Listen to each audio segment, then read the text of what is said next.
Bonjour à tous. Aujourd'hui, nous parlerons des névroses. À la différence de la psychose, la névrose est un trouble psychique dans lequel le patient est conscient de sa maladie et souhaite guérir.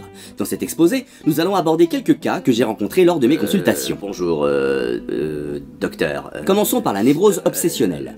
Appelée aussi trouble obsessionnel compulsif, cette maladie se caractérise par un comportement particulier qui s'impose sans cesse au patient sans qu'il puisse le contrôler. Voilà, ce qui m'amène, j'ai du mal à trouver les mots quand je parle, et j'ai beaucoup de mal à finir mes... Vos phrases ? Ah, ne faites pas ça! Ne parlez pas à ma place, je ne supporte pas! Laissez-moi finir par moi-même! D'accord. S'il vous plaît, hein, je dois trouver les mots moi-même. C'est très important. D'accord, promis. Merci. Donc, j'ai décidé de vous consulter car ma vie est un véritable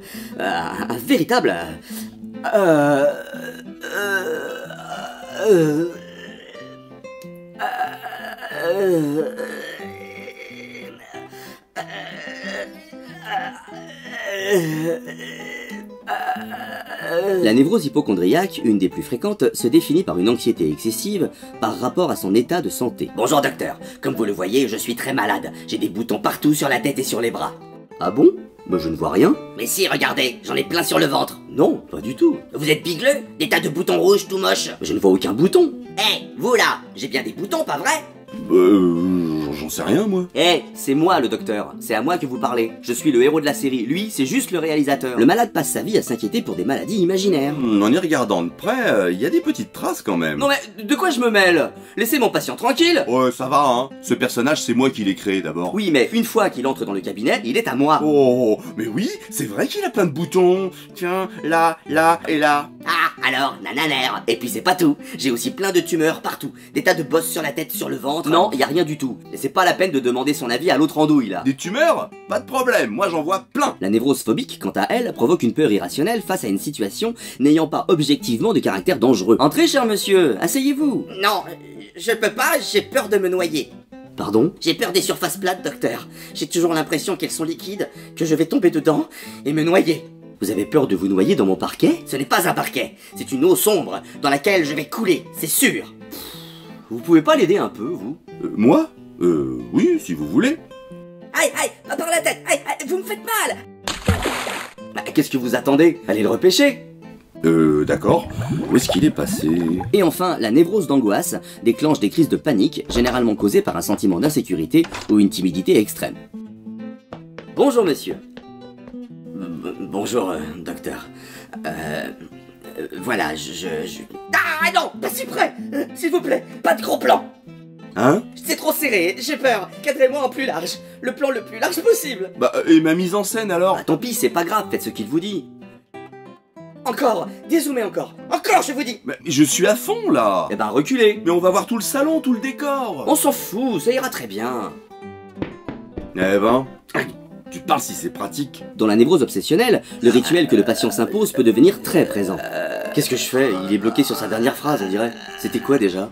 Il disait que sa vie est un véritable... Un véritable quoi? Un véritable enfer? À tel point qu'il peut provoquer un profond malaise lorsqu'il ne peut pas le respecter. Je vous ai dit de ne pas parler à ma place. L'hypocondriaque, de son côté, persuadé que sa maladie est bien réelle, se lance dans une surenchère de diagnostic. Et voilà, qu'est-ce que je vous disais? Oh, les jolies tumeurs. Ça vaut la coupe, hein? N'importe quoi. Et c'est pas tout. J'ai aussi un bras plus court que l'autre. Regardez. Ben voyons. Eh, vous, là, raccourcissez-moi ça. Ah non, ça suffit, hein. Lâchez mon patient. Et vous, lâchez mon personnage. Dans tous ces cas de névrose, une psychothérapie est nécessaire. Thérapie pour la névrose phobique, afin que le patient apprenne à surmonter et domestiquer sa peur. Attendez, j'ai une idée. Posez-le sur mon bureau. Tirez les bras en avant, pliez les jambes comme une grenouille, et écartez les bras en poussant l'eau avec les pieds. Bravo, c'est bien, c'est très bien. Thérapie pour la névrose d'angoisse, afin que le patient verbalise son trouble et se Toute rassure. ma vie, j'ai eu peur qu'on me regarde de près, docteur. J'osais pas sortir, je me cachais, je ne sortais que la nuit. Je m'étais un bonnet sur la tête. Dites, ça dure des plombes votre truc. Ça vous ennuie si je passe dans le champ? J'ai des trucs à faire à côté. Non, allez-y, je vous en prie. Faites votre vie. J'ai fait tous les boulots où on fuit ma présence. Épouvantail, surveillant dans les cours de récré, gardien de prison, contrôleur SNCF. Thérapie pour la névrose obsessionnelle, afin d'aider le patient à trouver les mécanismes du rituel et du malaise, et à les maîtriser. Eh oh, ça va pas, non? Il faut vous calmer, hein? Je suis désolé, cher monsieur. C'est à cause de ma névrose. Ma névrose. Attends, hypochondriaque, phobique, angoisse... Obsessionnel. Et enfin, thérapie pour l'hypochondriaque, afin qu'il interprète ce que lui dit son corps, autrement que comme des signes d'une maladie grave. Non mais dites donc, vous vous prenez pour moi, qui? le réalisateur, C'est mon moi qui fais cabinet tout. et ce sont mes patients. Je fais ce que je veux de mes personnages. Mais au fait, il est passé où?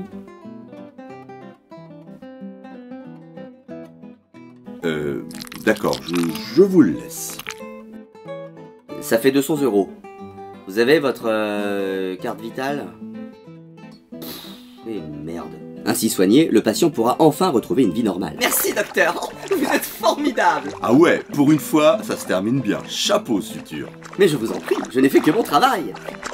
Ça fait 200 €. Vous avez votre carte vitale?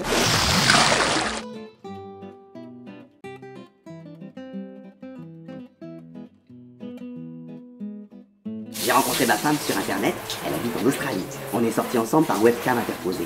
On s'est mariés à distance. Le traitement, quant à lui, dure généralement plusieurs mois. Plusieurs mois? Oh là là, ouais, bah bon courage, hein. Moi, je vais me coucher. Bisous.